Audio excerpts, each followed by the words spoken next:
So now that we've got a perfectly working application, we're going to take that well-known phrase, if it's not broken, don't fix it, and we're going to take something that's not broken and we're going to fix it. And specifically what we're going to do is we're going to tell MobX to run in strict mode.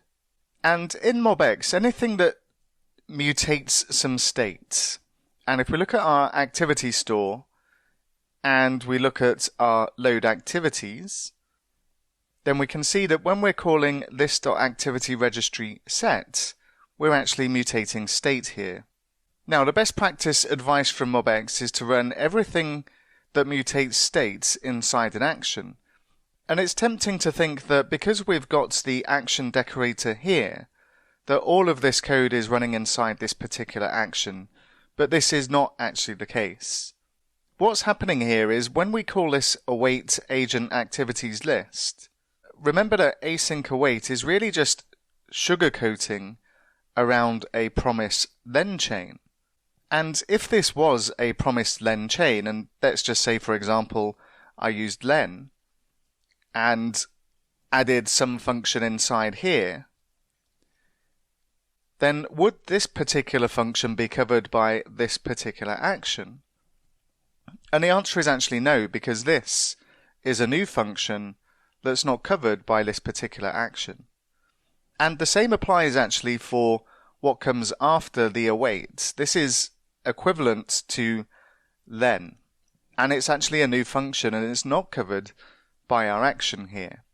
Now if we take a look at the MobX documentation in relation to async actions and flows, it tells us here that the action wrapper decorator only affects the currently running function. And it goes on to describe the scenario that I just described there. And why should our actions be covered by an action decorator? Because we've already seen that our actions work perfectly fine, but if we take a look at the documentation for an action, then what an action does is it takes a function and returns a function with the same signature, but wrapped with transaction, untracked, and allow state changes. And the transaction gives us performance benefits, because actions will batch mutations and only notify computed values and reactions after the outermost action has finished.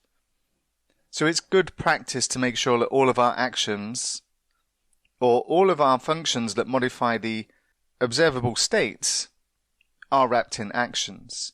So what we can do, and if we take a look at this note, using action is mandatory when MobX is configured to require actions to make state changes. And what we can do is make use of this enforce actions to make sure that we're doing the right thing here. So let's go back to our activity store. And what I'm going to do is I'm just going to bring in the configure from MobX, and then just above our class I'm going to say configure, and then enforce actions and say always. And what we'll find is if we go back and take a look at our application that was working perfectly, is now it's broken. And we get this error because we've now enabled strict mode. And changing observable values outside of actions is not allowed. And what we're going to need to do now is refactor our code so that we wrap the code inside actions.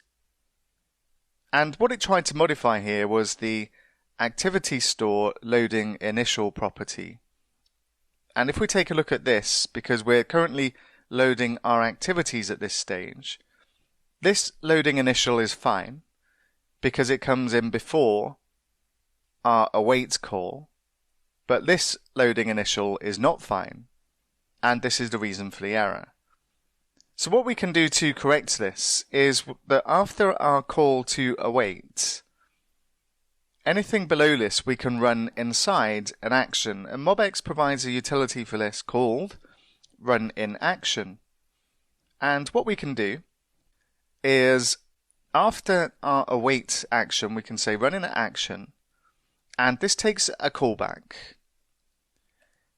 And we can cut our state modifications and paste them inside our action. And this also applies for the modification in our catch error. And we'll also need to run this in an action as well. And I'll just cut and paste the list.loading initial equals false.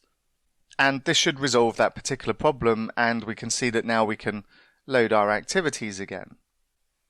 What we can also do for our actions is give it a name as well as a first parameter inside the running action.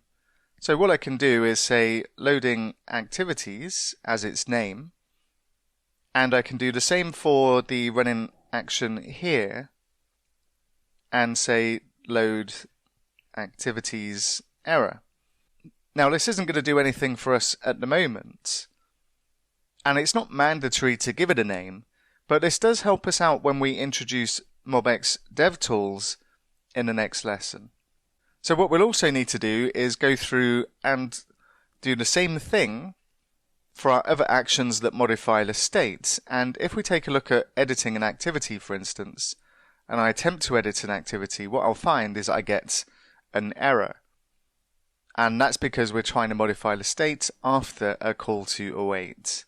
So what I'm going to do is I'm just going to go through these different actions that are making async calls, and after the await we're just going to use the running action to update the state changes. So just below the create, I'm just going to add another running action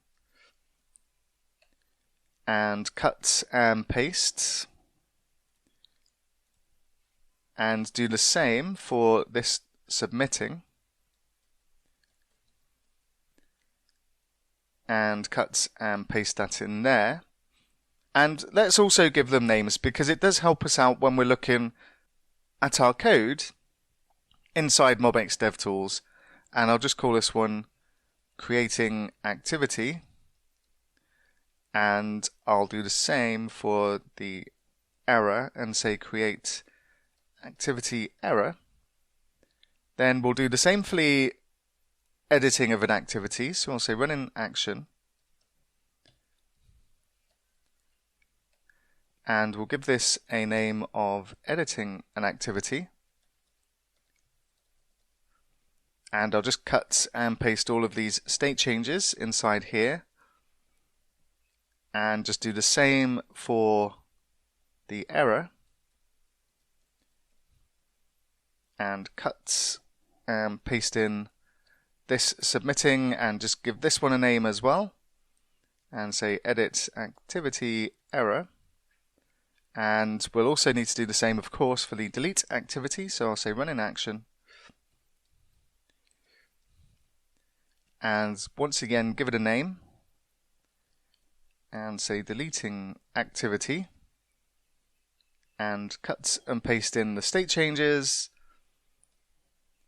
Do the same for the error,